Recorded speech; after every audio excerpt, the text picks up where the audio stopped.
State sponsored conversion हो रहा है। केरल में भी हो रहा है, तमिलनाडु में भी हो रहा है, पूरे देश में हो रहा है। ये माइनॉरिटी, अगर माइनॉरिटी मेजॉरिटी का सिस्टम जारी रखा गया, मैं फिर से कह रहा हूं, पहला विभाजन भी धर्म के आधार पे हुआ, अगला विभाजन का बीच ये माइनॉरिटी मेजॉरिटी का कॉन्सेप्ट रखेगा।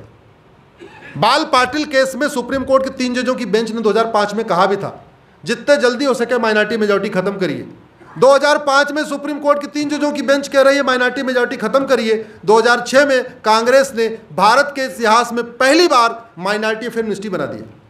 उसके पहले तक माइनॉरिटी फिल्म मिनिस्ट्री भारत में होती नहीं थी।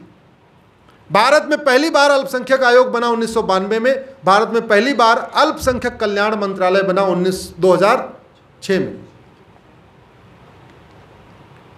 1992 में कानून बनाया था माइनॉरिटी कमीशन एक्ट, 2004 में बनाया मनमोहन सिंह ने, आते आते पहला कानून बनाया था माइनॉरिटी एजुकेशन एक्ट। मैंने दोनों कानूनों को सुप्रीम कोर्ट में चैलेंज किया हुआ है। फाइनल हियरिंग कभी भी हो सकती है, एक 2-3 महीने के अंदर।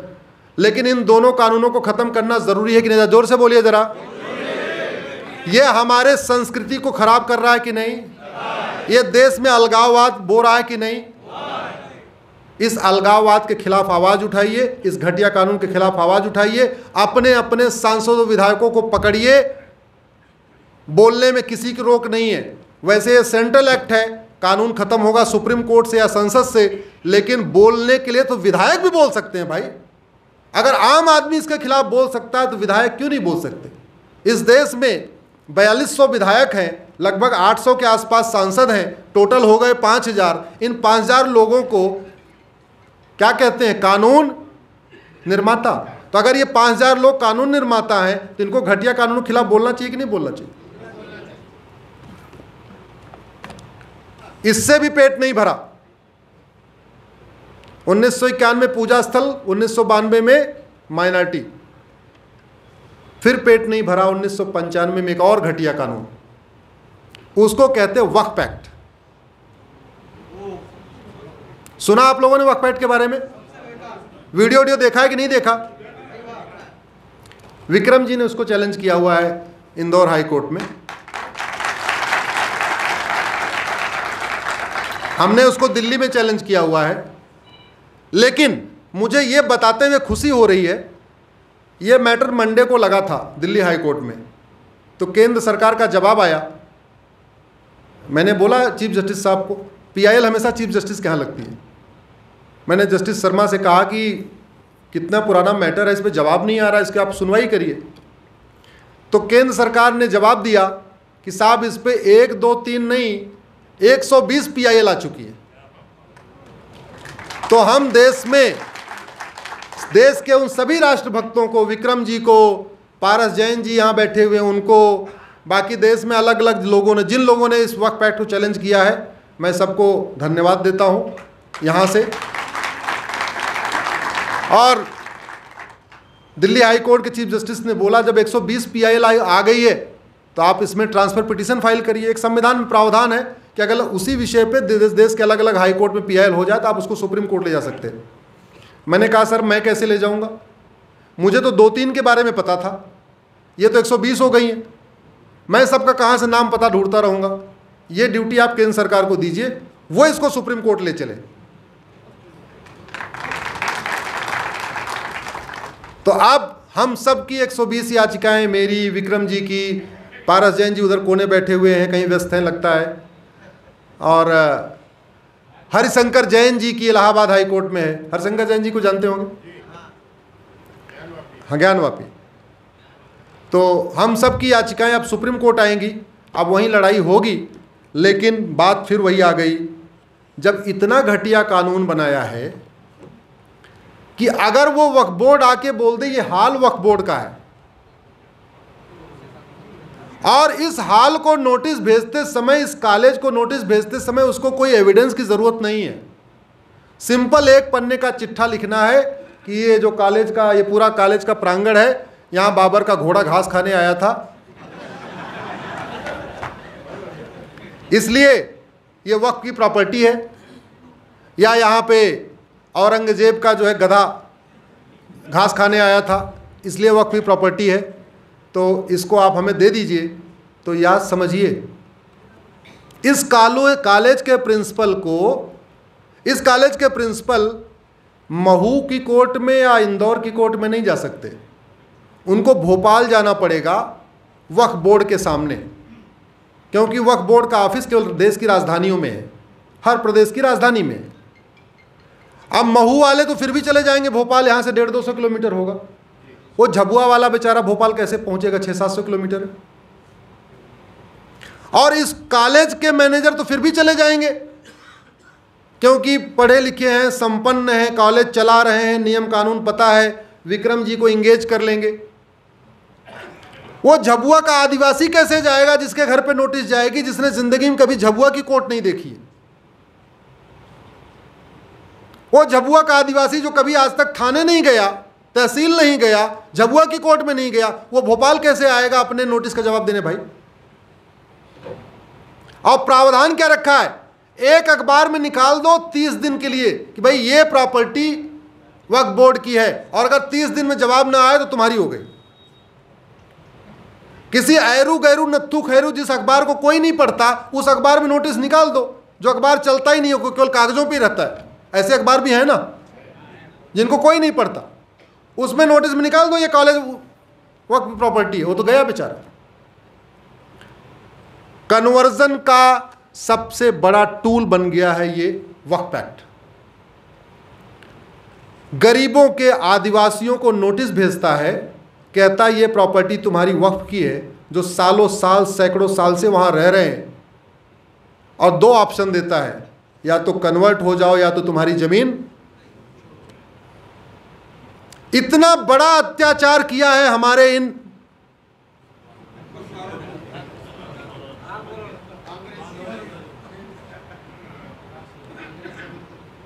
जो आदमी हराम का खाए उसको क्या बोलते हैं? जोर से बोलिए। तो जिन लोगों को वेतन भत्ता, गाड़ी बंगला मिला, अच्छा कानून बनाने के लिए ऐसा घटिया कानून बना रहे हैं, तो क्या कहलाएंगे?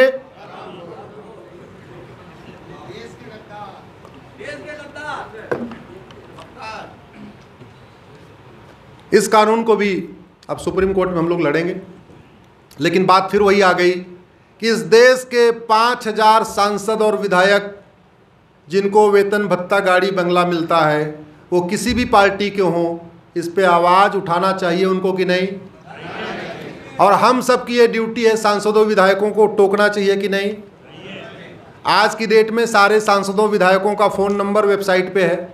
अगर वो विधायक है तो विधानसभा की वेबसाइट पे उसका फ़ोन नंबर भी है, ईमेल आईडी भी है।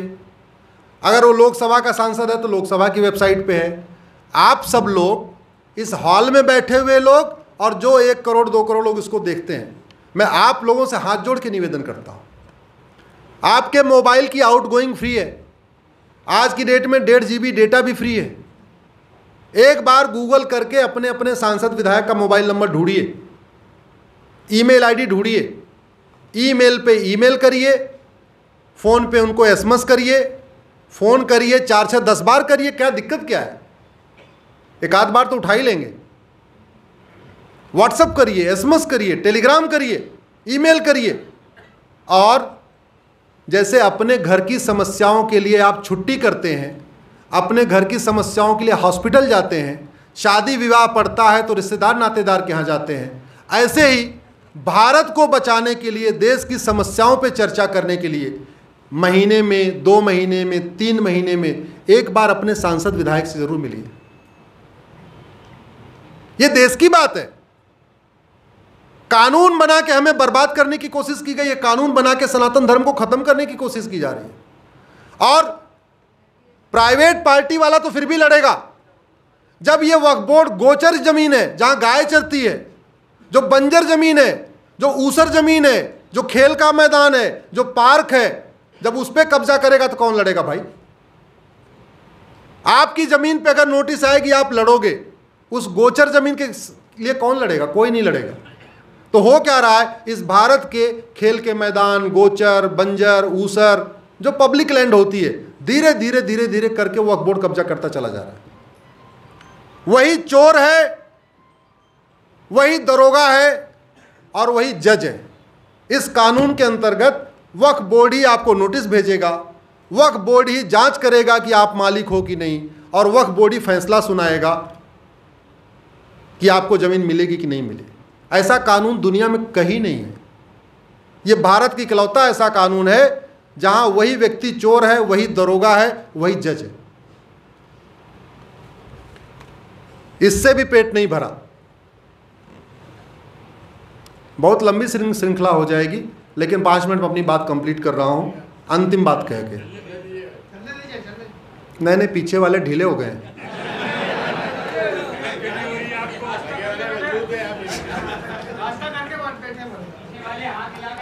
हमारी बहनें भी एकदम लगता है वो हो गई। हमारी बेटियां देखिए, बेटियां कुछ लगता है सोच रही कल कब खत्म हो जाए।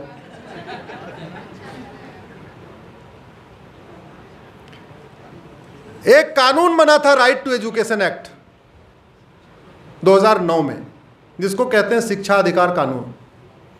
जब ये बना था तो ये कानून 14 साल तक के बच्चे जहां भी पढ़ते थे सब पे लागू होता था। यानी 14 साल तक के बच्चे अगर मदरसे में पढ़ रहे हैं तो मदरसा भी राइट टू एजुकेशन के दायरे में आएगा। 14 साल तक के बच्चे मिशनरी स्कूल में पढ़ रहे हैं तो मिशनरी भी राइट टू एजुकेशन के दायरे में आएगी। गुरुकुल है तो गुरुकुल भी आएगा, सरकारी स्कूल भी आएंगे, प्राइवेट, सब देश के वो सारे स्कूल जहां 14 साल तक के बच्चे पढ़ते हैं वो किस में आएगा? राइट टू एजुकेशन के दायरे में। स्कूल में दायरे में आने का मतलब वहां देखा जाएगा वहां क्या पढ़ाया जा रहा है, कौन पढ़ाने वाला है, पढ़ाने वाले की क्या क्वालिफिकेशन है, उसकी ट्रेनिंग है कि नहीं, वो बीएड है कि नहीं। एक ऑडिट सिस्टम होगा, जिले का शिक्षा अधिकारी उस पर ऑडिट करेगा, देखेगा, समझेगा। पर्सनल लॉ बोर्ड और जमीयत के लोग राहुल गांधी से मिलते हैं। अब तो नहीं है, अब तो भूतपूर्व सांसद हो गए हो। आप लोग गूगल करिएगा, 2012 में ये दोनों संगठन जमीयत और पर्सनल लॉ बोर्ड के लिए राहुल गांधी से मिलते हैं।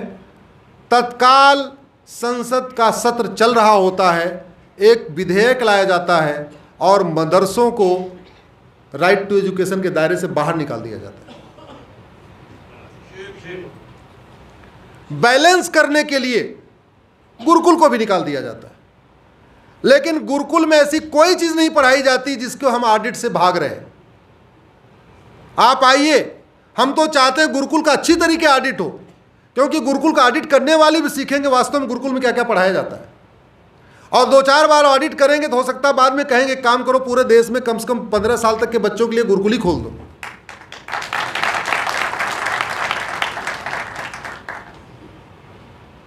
लेकिन मदरसों को बाहर निकाल दिया, मिशनरी स्कूलों को बाहर निकाल दिया, और 1992 का जो माइनॉरिटी कमीशन एक्ट था उसके अंतर्गत माइनॉरिटी स्कूलों को भी बाहर निकाल दिया।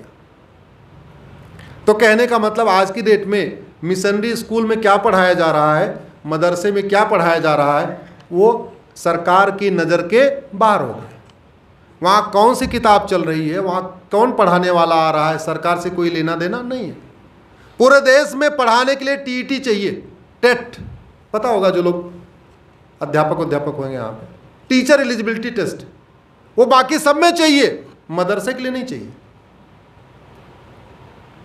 दुनिया का कोई एक देश बताइए जहां मदरसा हो और वहां पे जेंडर जस्टिस हो। दुनिया का कोई एक देश बताइए जहां मदरसा हो और सर्वधर्म समभाव हो। दुनिया का कोई एक देश बताइए जहां मदरसा हो और वसुधैव कुटुंबकम की भावना हो। दुनिया का कोई एक देश बताइए जहां मदरसा हो वहां नारी तू नारायणी की भावना हो।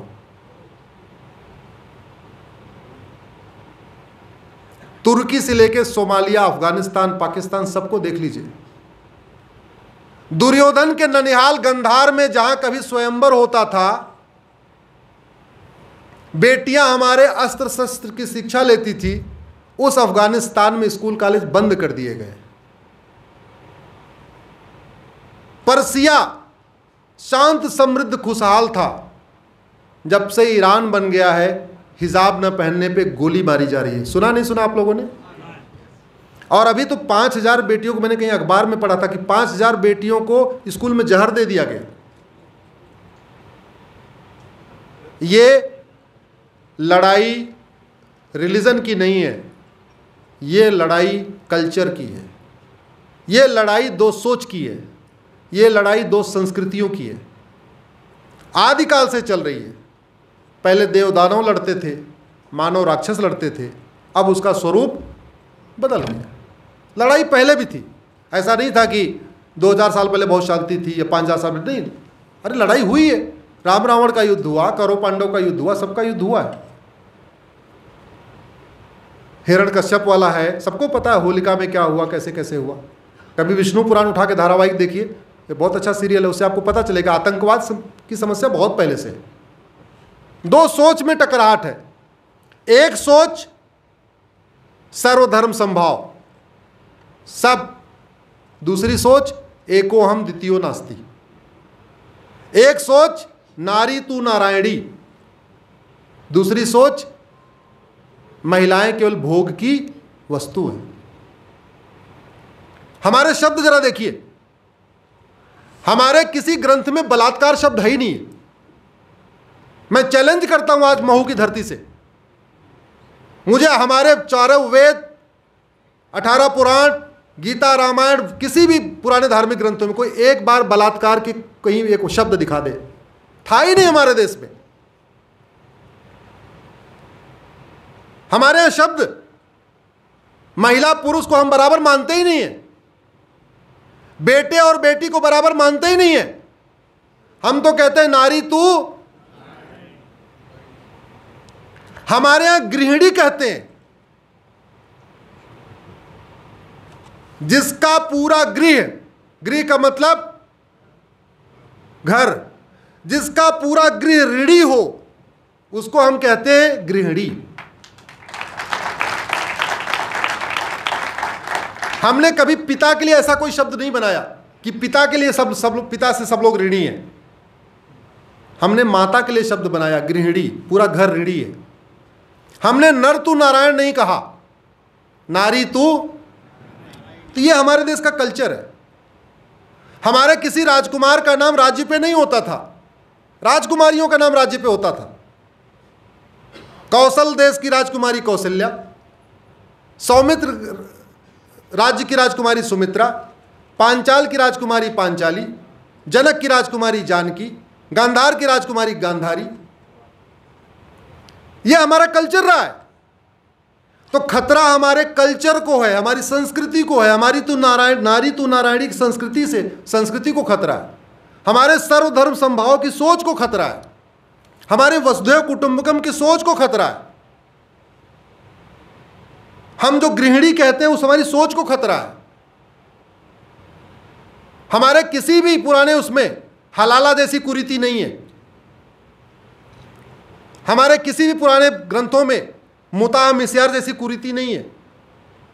हमारे किसी भी धर्म ग्रंथों में कहीं कहीं वर्णन आता ही नहीं है तहर्रुस जैसे घटिया खेल का। तहर्रुस के बारे में जानते हैं आप लोग? लड़कियों को सामूहिक रूप से घेर के बलात्कार करना तहर्रुस कहलाता है,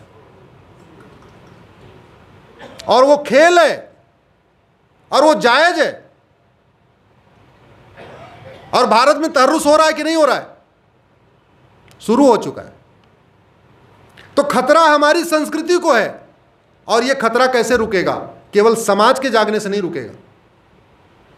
जब तक शासक अपना काम ठीक से नहीं करेंगे तब तक ये खतरा, जब शासन और समाज दोनों एक तरीके से एक साथ काम करते हैं तब किसी समस्या का समाधान होता है, केवल समाज के नहीं।